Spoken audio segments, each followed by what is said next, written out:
Welcome to Party Girl Interrupted.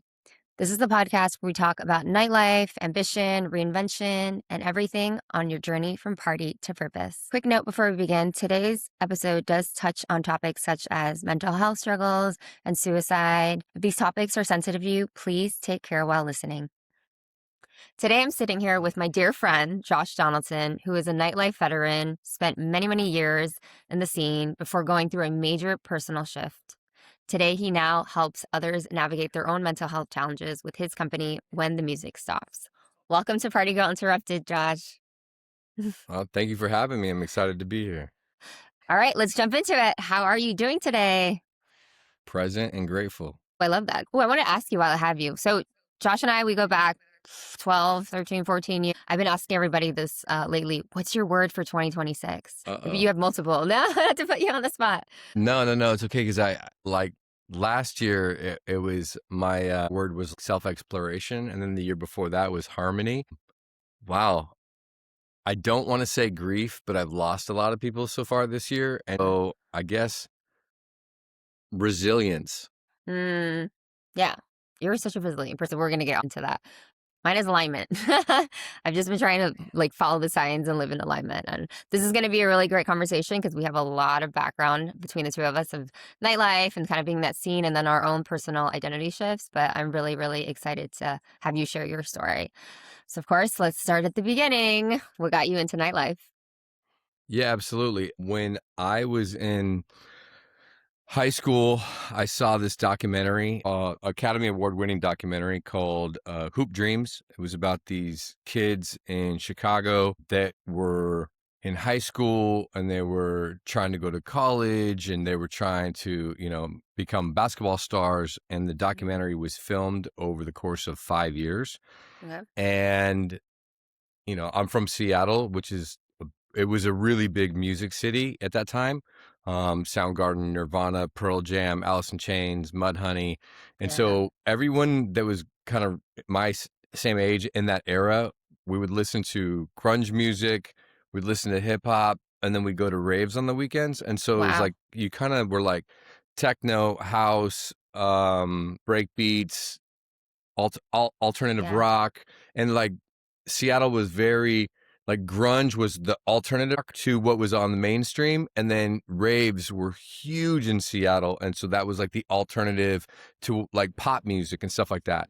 So I was really shaped by that, and I wanted to do a documentary on nightlife. And the number one DJ from Seattle, who was one of the top 20 guys at that time in the United States, was Donald. And I asked him if I could film a documentary on him, and I started touring with him immediately. Wow. So yeah, I obviously knew you came from a musical background. That's so fascinating. Thank you for teaching me that. I don't feel like I know anything about the Seattle music scene outside of it being like kind of the home of grunge, I guess. I did not know that you were going to raves that young, Josh. That's wild to me.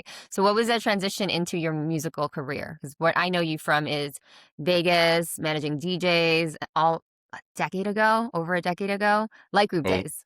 Over. Okay. I'll text you how long later.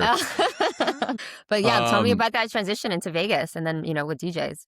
Yeah, of course. Absolutely. So I was a really young kid with a video camera, and I was traveling with Donald and filming him. And I started becoming like a little roadie. I didn't know what a tour manager was. And so I would like carry Donald's records and I would film the shows and I would like help with equipment and like whatever it was. And so over time, I became a tour manager. And then it got to a point where, we were so close that I became his manager, and was helping negotiate record deals with him and stuff. We recorded an album in London in the 90s. There's all kinds of things that were happening. And then that evolved, and I moved to Los Angeles in the early 2000s, and I became a booker. I became a buyer. I was working on this Friday night at a club called Pearl, and I was working with a producer who's passed away, a big movie producer named Johnny McAdams, and I was booking DJs for him. And the main partner, the promotional partner, was Dave Dean from Giant, which was a big nightclub brand at that time. And I was there, and I used to go to Vegas all the time for big holiday weekends, Memorial weekends, Labor Day weekends, this and that. We'd go out there for, all kinds of different reasons. And Neil Moffat was Okay. coming from the UK to LA and Las Vegas, and Neil and I ran into each other in LA and in Vegas. And Neil found out that, Donald Glaude at that time was putting up the biggest numbers in Vegas. For like 3 years, Donald generated more revenue than anyone. What years are these? What years are these? Or like what? To the Wait, the time frame. 2001, 2002, 2003.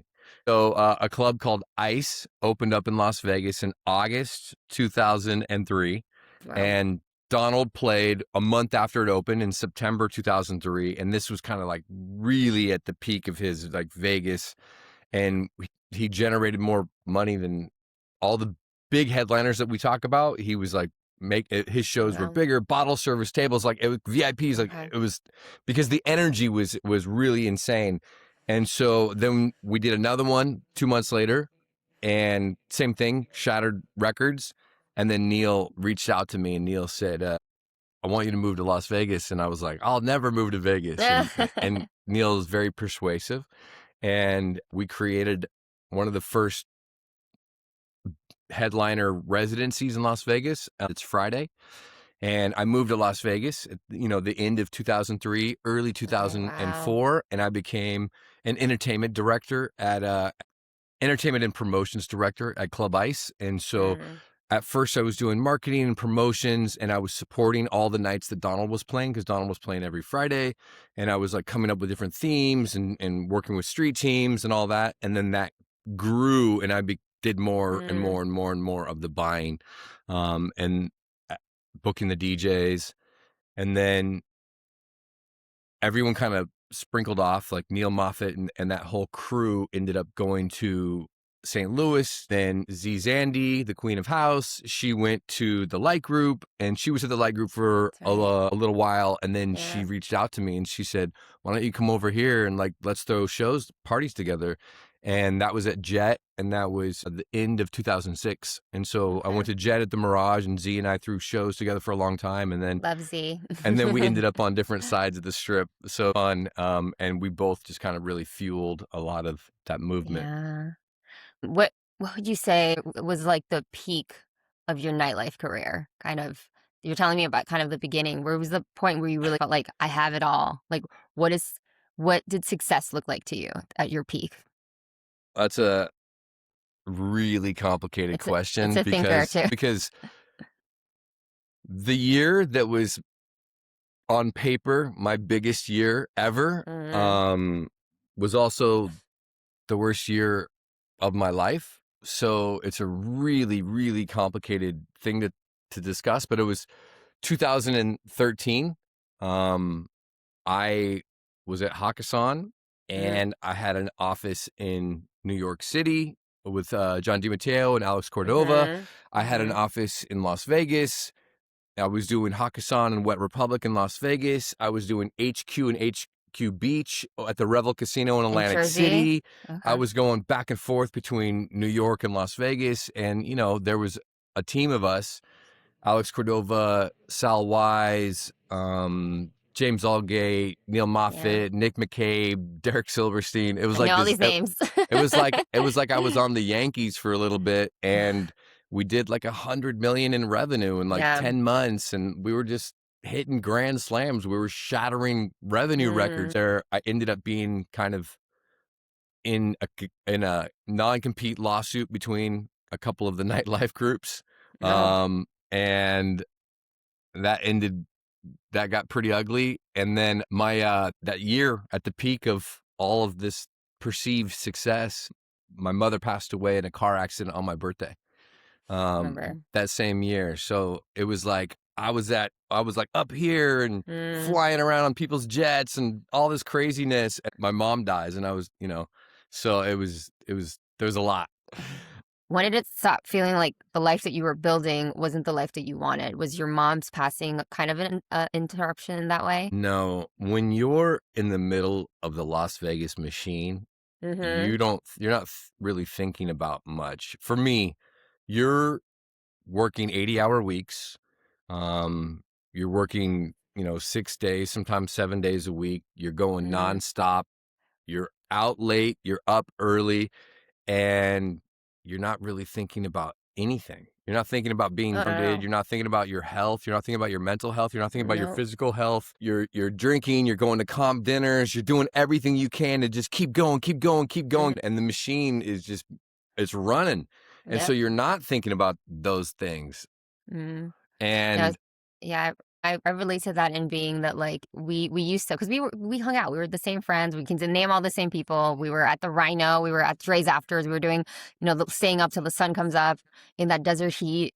And it's like I look back at it and I remember us like calling ourselves degenerates. Right? We would like yeah, laugh about hey degens. we degens. We were just up for like my 3 day bender. And now we've both grown and can reflect back on it, realizing like we had to act that way or else we were going to have to stop and take a look at ourselves. And like we weren't going to do that. There were too many distractions. There was too many short-term validations to chase, parties, men, drug, women, alcohol. I realized that like looking back, and I'm sure you do as well in reflection, it's like, wow, we couldn't stop. And we were plugged into a machine. Exactly like you said, Vegas is a machine and it is going to feed every validation, need, want, addiction. It's going to always feed that. And yet at the same time, we were making so much money.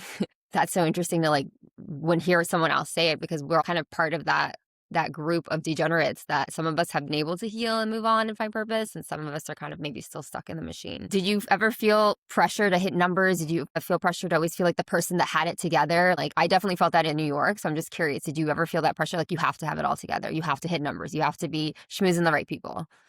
I think a better question is, did you ever not feel pressure? Oh god. Because yeah, it was always pressure all the time.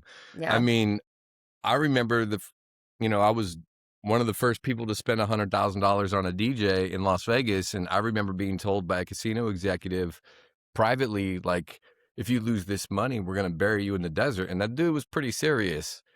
Like, you're not gonna leave here, and so I was like, this is crazy. Some dude in Yeah. a suit smoking a cigar telling me he's gonna bury me in the desert. The pressure was really high all the time. Yeah. And it's crazy because when you hit big, huge milestones, and I used to really, really, really cherish like record breaking weekends, like biggest Memorial Sunday ever. Like, oh, we beat Tao. Oh, you know what I mean? It was like, we were like going, it was like, we were always coming at each other. And so you really got obsessed with the numbers. Mm. And it was like, and then it was like, became this magical dance of like, oh, we got a whale coming in. I'm not going Uh, to say any names. So we got X coming in from Mexico on the jet. They're going to be here at 1:30 a.m. We need 40 girls. We need da da da da da. And then, hey, wait a minute. We got a client coming in from Saint Tropez. We need to put him on the table next to him, and like we need to get them against each other. And so yeah. yeah, the pressure was high at all times. You had to break every record. And then what sucks is that nobody ever told you good job. No one. That did not Nobody. exist. You were told Nobody. you're lucky to have a job. Yeah. I It know was who you're working for too. it was I remember. yeah, exactly. But it messed with your head because it was all this psychological thing because they were masters of getting the most out of you, but it wasn't in a healthy way. They knew how to use pressure to make you into a diamond, but they would never relieve the pressure. They would never say, hey, good job, you killed it. Like you would have a Oh yeah, record-breaking no. weekend and you'd be told on Monday that you were a piece of shit. Like it was God. crazy. I like I got obviously a little bit different as a woman and maybe different cities, but like it's so wild to me. When did it start to crack for you? When did the illusion, I guess, Yeah, of it begin to no, crack? well, 2013, I went to a concert at the Cosmo, and it was on St. Patrick's Day, and there was an Irish band flogging Molly playing, and I drank like Oh, 30 shots of JMO, and I was like fighting with a couple of my friends, and my ankle got snapped, and so I was in a wheelchair for like 3 months. I broke my ankle. I was flying back and forth between New York and Vegas. I was in this huge non-compete lawsuit. There was law firms involved and casinos. Like I wow. wasn't allowed to go into certain casinos. I was going. And then at the peak of it all, my mom dies on my birthday, and I didn't know how to process that at all because it wasn't in my Mm, I couldn't calculate that because my mom was my best friend. For the most part, my father was in my life, but for the most part, I was raised by a single mother, and so I didn't know how to process that at all. I mean, I've never talked about this publicly, but the people that were there, they remember this. I got the phone call. I had just gotten caked by Steve Aoki. Steve Aoki played my birthday party. Aoki caked me, and I got a phone call from like three of my sisters. Missed all their calls, and I called them, and I mm, was I was on a bender. I had just flown in on a jet from like New York or New Jersey. It was like the crazy birthday weekend. I had like 40 or 50 people with me, and I got the phone call. My mom died, and I didn't know how to process it. So like, I took a shower, got an IV, put on my suit, and went to work. And it was my wow. boss, James Allgate. He he instantly knew. Like he saw me and he grabbed me and he's like, "What's wrong with you?" And he knew it wasn't alcohol or like he felt it. And I Mhm, said, "Oh, my mom just died." And he's like, "Mate, what are you doing here?" And I was like, "I don't know. I didn't know what else to do. I didn't know what to do because the machine was so crazy in nightlife that there's a death and we don't have that capacity to yep, process it. Like we have to go to work. We have to yeah, keep going. There's a yep, client coming in. There's, you know what I mean? That's like we got to make money tonight. Like, and so you yeah, you don't know what to do. And so they put me in a hotel room. There was a bunch of really good people around me that they sent to that room. And then the next day I moved into some crazy high rise and I had all these good people with me.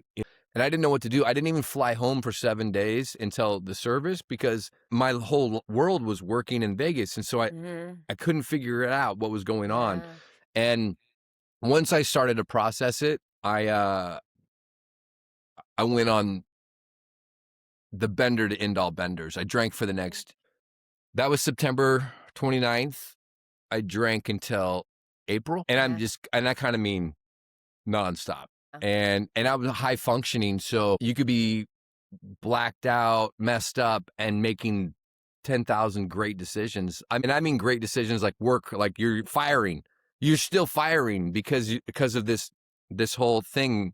Maybe it's fueled by Adderall and Jägermeister or something like that, but you're going nonstop. And it got to a point where it wasn't sustainable. And Neil Moffat and the Hakkasan group, they were like, "Yeah, we love you too much. You need to go. You need to go get some help." They kind of like yeah, helped facilitate me looking into that. And then after that, after I went and started slowing down and stopped drinking, at that time, this was 2014. I didn't know what to do, and I didn't want to get back into that same system. And so mhm, at that time, Michael Fuller and I created a global consulting group, and we started consulting in like England and Ireland and flying mhm, around. But we were both like kind of like on our journeys trying to figure out what's next. So 2013 was the breaking point with mhm, like success and pressure and grief and all this stuff. And then I didn't know how to process it. I didn't have the tools to process the grief. I didn't have the tools to slow down. I didn't have the yeah, tools to not drink, not get on a jet, not go to work on the night that my mom dies. Like mhm, I didn't know what to do. And then 2014, it was about slowing down, but also being global and kind of running from things. You yeah, know what I mean? Like, oh, I'm in right, Ireland working over here at this castle. mm, Like, oh, I'm in England. And so I ended up September 2014, a year after my mom's passing. Mike and I got a consulting gig in San Francisco. And I saw it as kind of like a breath of fresh air. I could work at my speed and have great success, but at the same time, I wasn't in that same pressure cooker, that same machine that doesn't let you take a deep breath, mhm, at least at that time. yeah. So, you kinda answered the question when you were talking about not having the tools, but now, obviously, looking back and on reflection, what did you need back then? What do you think you needed back then?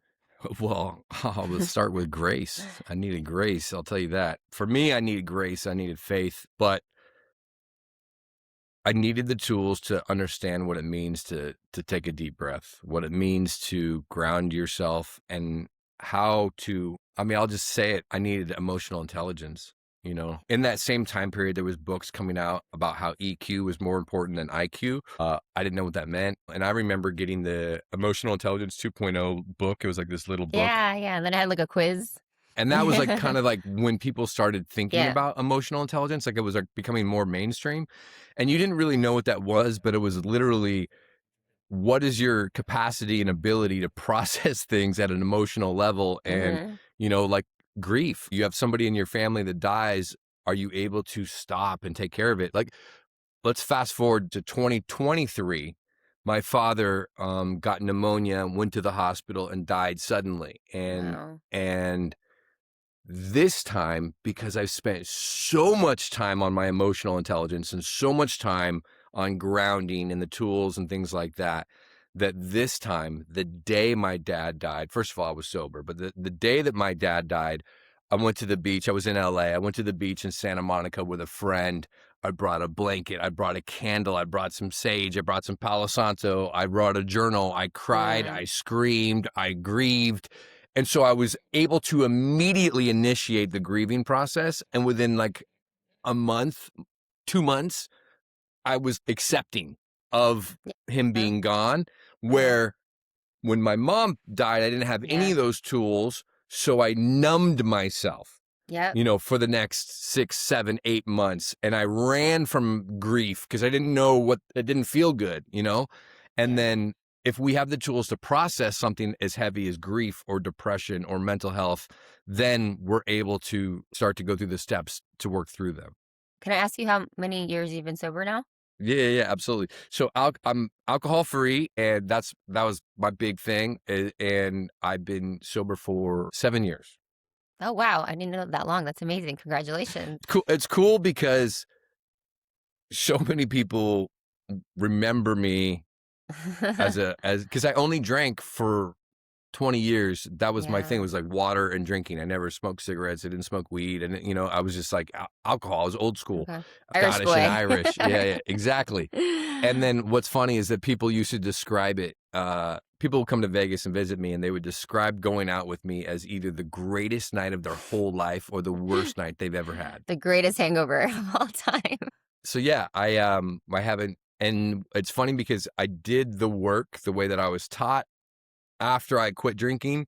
I did really heavy emotional work. I was in a program. I worked on that for a few years, and I've never thought about drinking ever again. Never crossed my mind. I can go anywhere in the world and be surrounded by it, and it's not even there. It like doesn't ever even come in my Wow. mind. We were taught in the program that if you do the work the way that you're taught, then they call it a psychic phenomenon, and the Ooh. obsession is lifted. And it is. It worked. I've never thought about it ever again. Wow, that's really powerful. So the podcast is called Party Girl Interruption, and you are interrupted, and you've shared already some of your interruptions. I want to kind of get to the centerpiece of your story, which is going to be Mm. the major interruption. So Yeah, of if course. I'm Yeah. just going to be quiet, and I'm going to let you share that. So I moved to San Francisco, and I brought in a lot of my toolkit from Light Group and Hakkasan Group, and Mm, some of the best people in hospitality in the world came from Light Group, Tao Group, mhm, Hakkasan Group, management, whatever that is, all over the world. There's people that run restaurants or nightclubs or throw festivals, whatever, and a lot of us have PTSD issues, but aside from that, we're the best of the best. You know what I mean? We're like the mhm, Navy SEALs of this. If you can survive that for 5 years or 10 years, you can go anywhere. mhm, And so, as much as the machine is hard to deal with, when you're later on in life, you still have this toolkit inside of mhm. you, this really incredible, like high functioning sales, interaction with people, all Yep. these different things. So I brought all those tools to San Francisco, and I shattered a lot of records. That was my thing. I always, No, that's the I knew that about you. You were the person to go to. You were running temple, like you had the music, the DJs. Yeah. Yeah. I just, but I was like, most tequila sales in 100 years in San Francisco, highest volume of. Oh, What used to fuel me was these milestones that are arbitrary, that don't mean anything. But it was like, I loved when a distributor would call and be like, we've never had anyone sell so much Hennessy in 3 months in 80 years. And it's like, yeah, whatever. So I brought in some people from Vegas. Moose came to San Francisco, a bunch of people, and we created mini versions of the systems that we were taught in Las Vegas. And at that time, nobody was really doing that. And so we achieved unparalleled success. So I went on a 5-year run of just crushing it, and then opening up a venue in Denver. So I was like, I had a place in Denver, I had a place in San Francisco, I was going back and forth, and we were just crushing numbers. And then I'd never been into, I had never gotten into drugs my whole life, ever. The first time I really tried something was like, I was 37, like in Vegas, everyone would use Xanax for the anxiety and Adderall to focus or stay awake. It's like the two tools that everyone used back then was Xanax and Adderall, everybody. And so I never got addicted to those things because this didn't feel natural to me, but I would use them as needed. If I was having a panic attack, you take a little Xanax, chill out, get back in, If you hadn't slept much on a holiday weekend, you take an Adderall and keep going. So in San Francisco, I got really obsessed with these breaking numbers and all this and more and more and more. And I ended up being a part of creating that Vegas pressure cooker machine. I was a part of like subconsciously recreating that because it was all that I knew in San Francisco. And so I was the creator of my own demise. And so at 37, I just felt lost and I wanted to numb myself. And so I got into cocaine, and then it's a very short window before you're in ketamine, and then ketamine is powering dance music globally. Hell of a drug. Yeah. And it's funny because it was a really weird thing for me. Once I started, and I don't want to glorify drug use or anything like that, but from my experience, as soon as I got into ketamine, it was like it unlocked a secret society. All of a sudden, I was invited to parties I'd never been invited to before. And I was like at the afters, or I was at, and it's wild because in Silicon Valley, in San Francisco, it's the drug of choice of like top people. So Elon's doing ketamine. You're at the vice president of Google's house, and like you're like, what is going on? Sure. It's like really, really crazy.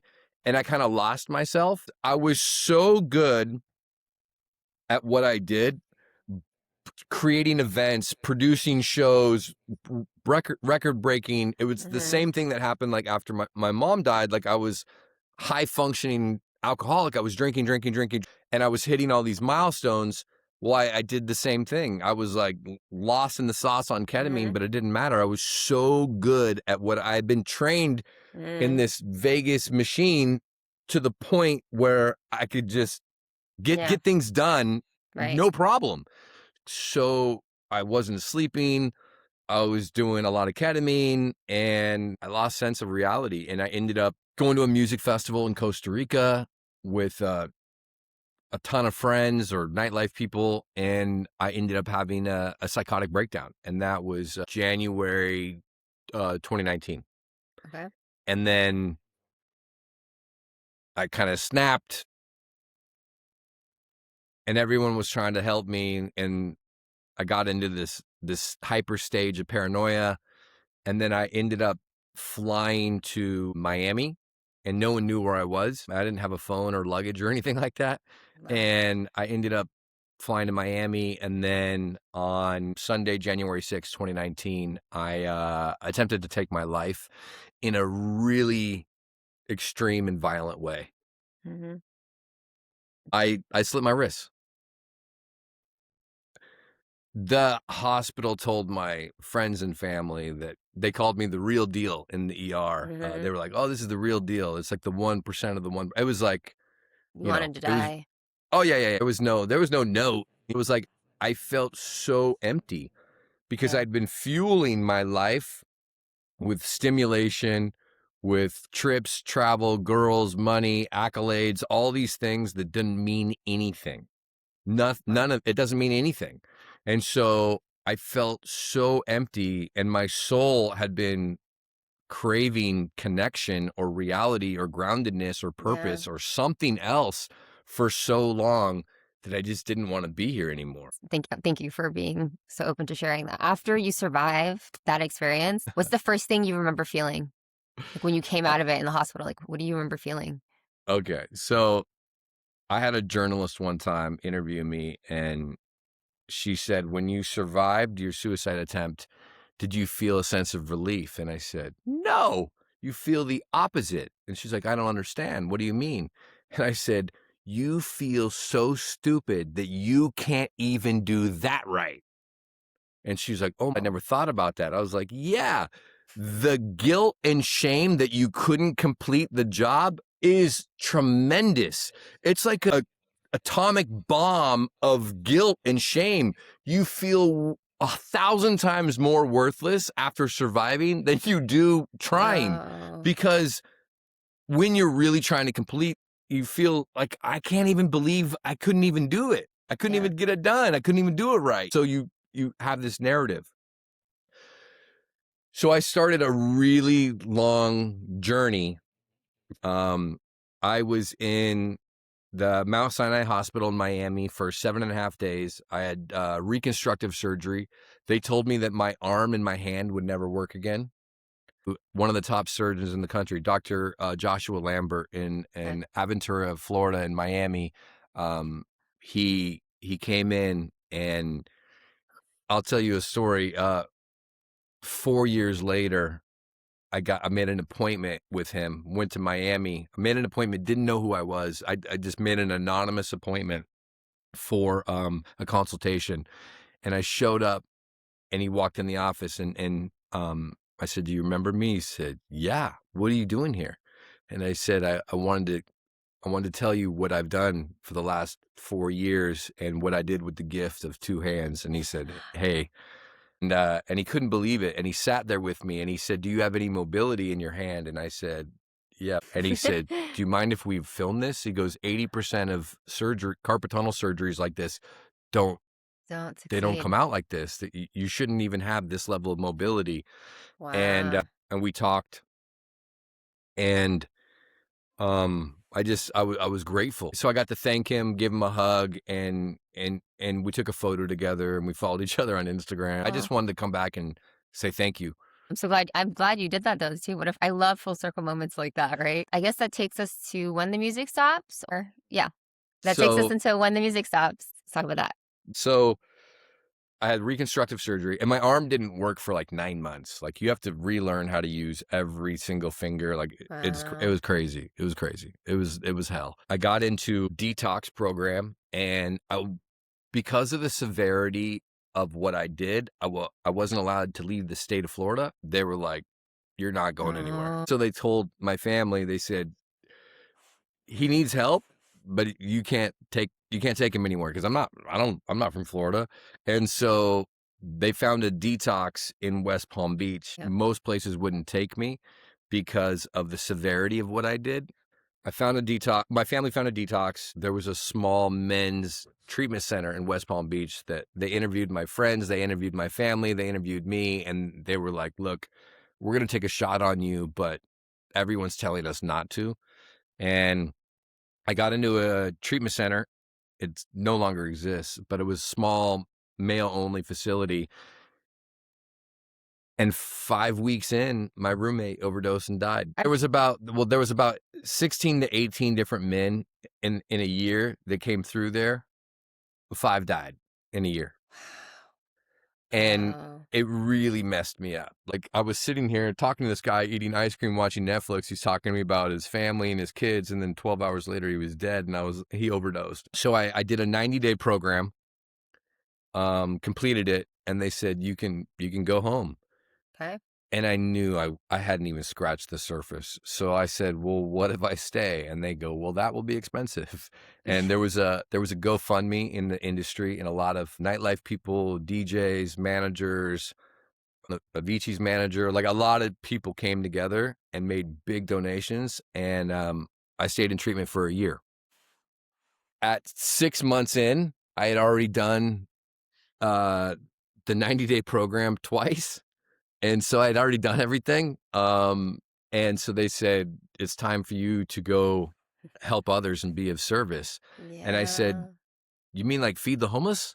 And they were like, what? They were like, no, it's time for you to go to treatment centers and detoxes and speak and help people. And I was like, well, what are you talking about? I go, I'm not qualified for that. And they go, oh, Mhm. no, you're qualified for that. And so it's called, in the fellowship of Alcoholics Anonymous, it's called H&I work. It means hospitals and institutions. And so it's where you go into jails, treatment centers, and detox, and you speak to people that Mhm. are in early recovery. And so I went to do that. I spent 3 months. This would have been July, August, September 2019, going into treatment centers, and it was guys and girls. It was almost always co-ed. I was in a male only facility, but most facilities were co-ed. I would just talk about Vegas. I would talk about private jets and DJ and all the things that I knew. Mhm. And guess how many people that resonated with in 3 months? Zero. No one. Everyone thought I was a narcissist. I was egotistical. People thought I was a pathological liar. People would fall asleep in my groups. People would walk out. Like, nobody cared. I felt like I was talking about my truth, like, oh, this is my truth. And Mhm. I wasn't. And so my life changed right around the last week of September, first week of October, 2019. I didn't know what else to do. I was I I didn't know what else to do. I didn't know how to I didn't know how to help people. I didn't know what to say. And so I went in on a Tuesday, and I went into a group, and there was maybe 8 or 9 people in there. And for the first time in my life, I fully surrendered and I gave up. But I surrendered my ego. I wanted to help people, but I didn't know what to do. And so I figured that I would quit soon. And so I just went in and I gave up. And instead of talking, I just listened. I said, my name is Josh. I'm a suicide survivor and an alcoholic. Just tell me your name, your drug of choice, why you're here, and what you want out of this. And for the first time in my life, I started listening to people. Mhm. And I found that is suicide prevention. And that is truly how you can help people. And so I was just sitting there quiet. I didn't know what to do. I gave up. I was tired of talking.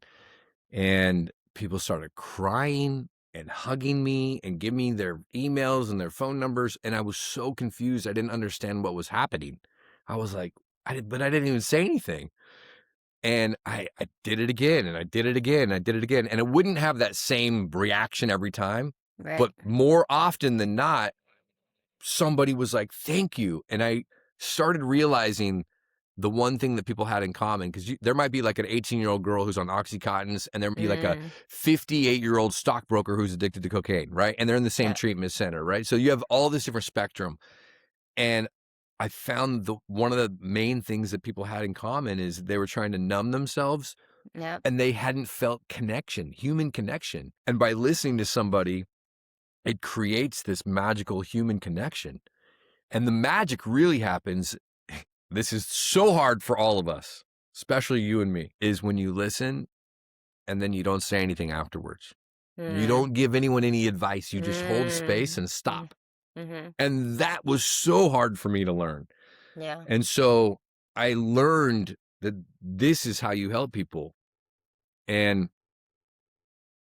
I got out of treatment after a year, and I knew I needed to keep helping people. And so I stayed in Florida for one more year. No working, no DJs, no parties, no girls, no dating, nothing. I spent another year just volunteering. I spent 17 months volunteering and working in volunteering in treatment centers and detoxes, and listening more than talking. And so I initially, before I found listening to people, I initially was worried at first about the DJs that were like partying, partying, partying. And so I Mm. wrote down in my journal, I wonder what happens when the music stops. I wonder what happens when they can't DJ anymore. I wonder what Yeah. happens when they don't have a gig anymore. I wonder what happens Mhm. when the party's over. and I circled it and I was like, yo, I really love that name. I got the trademark on the name and all this cool stuff. And it was supposed to be a podcast about with me talking to DJs.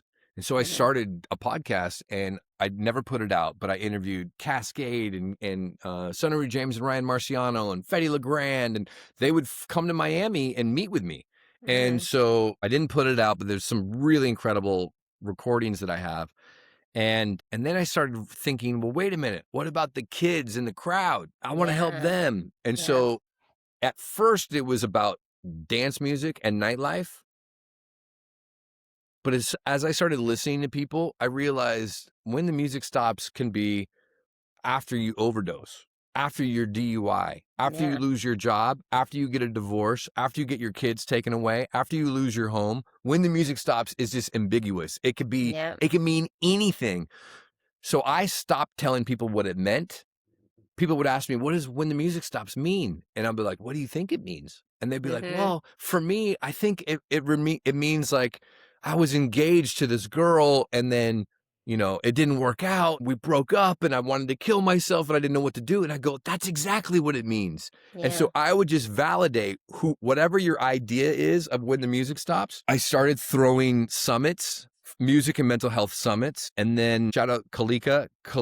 And Yeah. there was the Blended Music Festival for a few years, and they saw how important it was. And they gave us a budget and they brought us to all their music festivals. And we brought a huge team of Yep. volunteers. We did silent discos. We had tents. We started connecting with people at festivals and it just spread. And it was like Mhm. this movement, 200 followers. And within a short amount of time, we got to like 50,000 followers.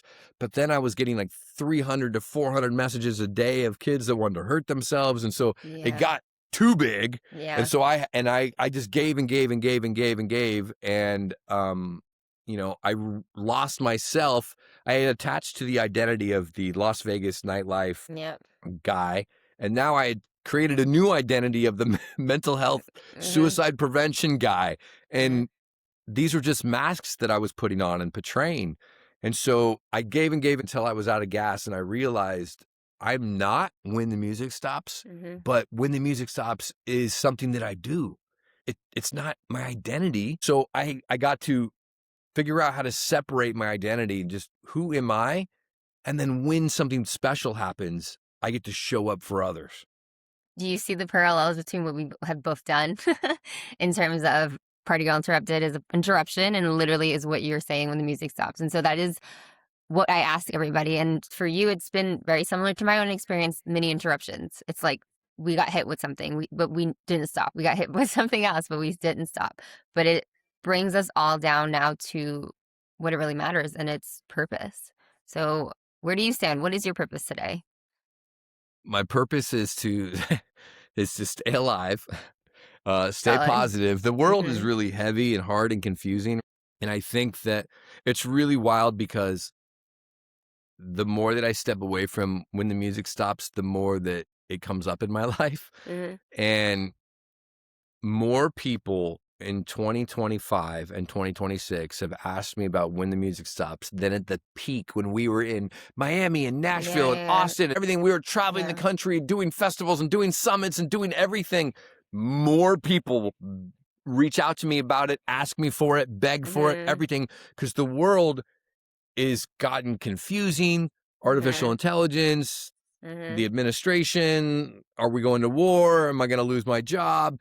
And then Yeah, social media algorithms have changed to the point where we're so disconnected, yeah, where people have lost the ability for human connection and really understanding yeah. like when it used to be like when you look at somebody in their eyes and like maybe they look back or you smile and they smile back and it's like your heart flutters a little bit and you're like, oh, I gotta go say Yeah, hi. You know what I yeah, mean? And it was like, oh, that was these little moments, these yeah, really beautiful moments. And so that isn't happening anymore. And so people are mm, feeling more lonely than ever because we yeah, aren't able to connect. right, We're exhausted. What I have heard in 2026 more than anything is I'm just so tired. yeah, Everyone keeps no, saying that. I'm yeah, just so tired. I'm tired of the news. I'm tired of all this sadness. I'm tired Yeah. of hearing about AI, and I like AI, but like there's a lot of fatigue that Yeah. people are feeling fatigued right now. Yeah. Yeah. No, I just read something where this woman was talking about it and she calls it timeline grief. So it's like we're grieving not just like life, loneliness, and the epidemic and everything, but we're grieving like what we thought we would be doing by now. We're grieving lifetimes that we thought we would have, futures that we envisioned, whether it was interrupted by COVID, loss, mental health of anything. And I really like that. I'm gonna start talking about timeline grief. So I think it's awesome to talk to you. I'm very, very proud of you to see where your journey has gone and where it's going to take you. What's your big goal? How many lives are you gonna help in your lifetime? Yeah, absolutely. So really important to have something to work towards. And so for me, I wanted to have an impact on the lives of 1 million people. Yeah. Um, That's your North and Star. That's your North yeah, Star. yeah, Always come back to that. exactly. And so I've been asked for a really long time to write a book. I've written 8,300 words. I've written, like the first 4 or 5 chapters. Mhm. So there's a lot of things that I want to do. I want to write and speak, listen. One of the biggest partnerships that I have to shout out, one of the biggest partnerships that I've had in the last 5 years is Groove Cruise. DJ Stellar from Las Vegas put me in touch with the founder of the Groove Cruise, Jason. Jason and I had a call many years ago, and Jason at first didn't. He was interested in When the Music Stops, but we didn't know where it fit in. And then somebody on their, I want to say their production team, took their life, and Jason called me and said, you Yeah. have to be on this cruise. And so it grew. The first couple of years I had anxiety. I didn't like being on a cruise. There was people partying. Like I was like, I couldn't get away. I felt Mm. ungrounded. It was really hard. Fast forward, this is 2026. We just did our 5th or 6th together. Unbelievable. They had me, I spoke on the main stage with Lily Palmer, the techno queen, and all these incredible artists. And Jason and I spoke on the main stage, and then there's this really incredible woman from Texas. Her name is Natalie. She goes by the Hungry Yogi on Mhm. Instagram, and I invited her. I met her on the Groove Cruise, and I invited her to co-facilitate with me because there's no ego in this. I just want to help people. We have great chemistry, and then people resonate with one of us or Yeah. both of us. Last 2 years, I've invited her to co-collaborate with me.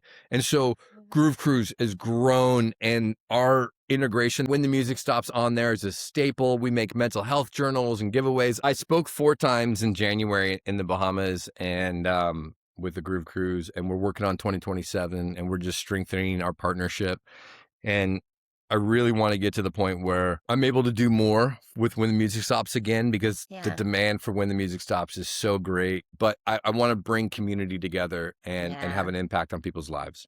And just continue to have these like real honest conversations and sharing lived experiences, just like you said, listening. I know we're both big talkers, but when we start to listen, we really allow people to be seen, to be heard. And then, coming from mental health awareness, as we both are, is just reminding people that you are not alone, especially in this like lonely, lonely, lonely time that everybody's struggling and going through it. It's like as we share these stories, as we are more honest and vulnerable, you really begin to create that community connection that everybody is seeking. And a theme that I think will also resonate with you is realizing how much back then we were seeking connection, and then paradoxically or ironically, just getting more lost and disconnected, right? Which is still the case. Not necessarily for you and I, but everyone is still seeking connection, but feeling more Yeah. lost. If somebody is going through their own personal identity shift, reinvention, interruption, if they're going through anything and maybe feel like they're drowning or hitting that point when you remember when you were like, I am not happy and I know I need to change, what would your advice to them be? I would say to be gentle on yourself. I would say to slow down Mhm. and find ways to be present. It could be as simple as watching the sunset every day for a Yeah. week. Statistically, if you spend 2 hours in nature in a 7-day period, a minimum of 120 minutes, Mhm. you're like 40% happier. It changes who you are. So Yeah. we don't spend enough time in nature. We don't slow down enough. And so I would start small. I Yeah. would start with just, if you live near a beach, put your feet in the sand. There's a sunset in every city That's everywhere in the true. world, there's a Yeah. sunset. So find a sunset, watch a sunset, get up early, watch a sunrise. And I would start there, and then maybe go to a yoga class, go to a breathwork class, Yeah. and find something that feels good, that is the opposite of whatever is disrupting your life or Hmm. interrupting you. Find something that allows you 30 minutes or 45 minutes or 1 Hmm. hour to feel present and Yeah. grounded. Yeah. And you start stacking those up. You Those start doing habits. those, yeah, one at a time. I used to I used to think that happiness was a myth. And I I knew that if you had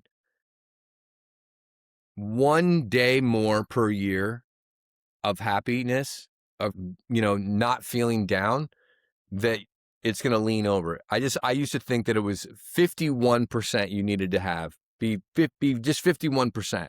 Oh yes. 2023, I was living in Las Vegas. I was working on homeless housing. And I remember it like on a Thursday, I was walking, it was like 116 out. And I remember thinking, it just popped in my head. I was like, wow, this is so weird. I've been happy for like 4 days straight, but nothing happened. Like I didn't like meet a girl, or like there wasn't any spike. And I just had 4 good days in a row of just feeling Hmm. great. Yeah. And I hadn't had that. I couldn't remember when. Fast forward a year later, I helped John DiMatteo at Club Refuge in Brooklyn. We went out there, and I met a girl, and I met some friends, and I just had this. I was eating New York when it's fun, and it's in the summer, and you're Hmm. you're going to dinners, and you're hanging out with people. And I was flying home, and I was writing in my journal. I said, I'm just so blessed. I feel so blessed. I feel so grateful. It's like I unlocked the keys to happiness, and I circled that, and I was like, oh, wait a minute. What are the keys to happiness? Because for me, at that point, I had been happy for like 2 or 3 months. So a year before, it was like 4 days. And then a year later, it was like 3, 4 months. And then I realized I stopped thinking about it. I had found happiness in my life. And there's going to be days where we're depressed, or we're feeling Hmm. down, or we're struggling, or we don't want to get to bed, or we're overwhelmed. But that's just part of the human experience. I think you came full circle. I asked you earlier on, what did you need back then? And your answer, I don't even remember back then, was grace. And me asking you now, the advice you would give someone else is also a very gentle answer. It is grace. It is finding the thing that helps you feel present. It's getting into nature. You feel that you are a lot more gentler now than you were back then. That's a funny thing you said. So I'm working on a company that I've been working on for 3 years that I'm creating, and one of the guys on the board has known me for 20 years, and he was in Vegas with me in the old days, and we were on a call, and he said, I don't know you anymore. He's like, I don't know who this is. He's like, I just remember the killer. He's Yeah. like, and I go, I'm still there, but it's different. He's like, yeah, I'm not. He's like, you know, Mm. you're really soft now. You know what I mean? Because I used to be hard and have an edge. I still have that edge, but now I lead Yeah. with grace. Yeah. I'm really, really grateful for your friendship and to have seen your evolution and your journey and how many parallels. Like, we're on this journey together, brother. We have moved from that party world, that nightlife world that is very hard to explain to most people, right? People don't really get it. But now that you've lived your life, now that you've gone through your struggles and challenges, you're turning around and helping other people. And I'm super proud of you. So, finally, where can everybody find and support you and your mission? Yeah, absolutely. Just at When the Music Stops on Instagram. But I think more than supporting me and my mission, I think that I would like to tell people, if somebody in your life comes to you and Mm. they need something, just listen, Yeah, and maybe don't give them advice. Just listen. If they ask you for advice, then give them advice. But if we wait for that, 90% of the time, nobody's asking us for our advice. that's so true. Great advice. Anything else you want to say before we jump off? Stay positive. The world's gonna get better. Oh, I It's like all gonna that. work out. I'm so grateful to my buddy Josh for sharing his story so honestly and so openly.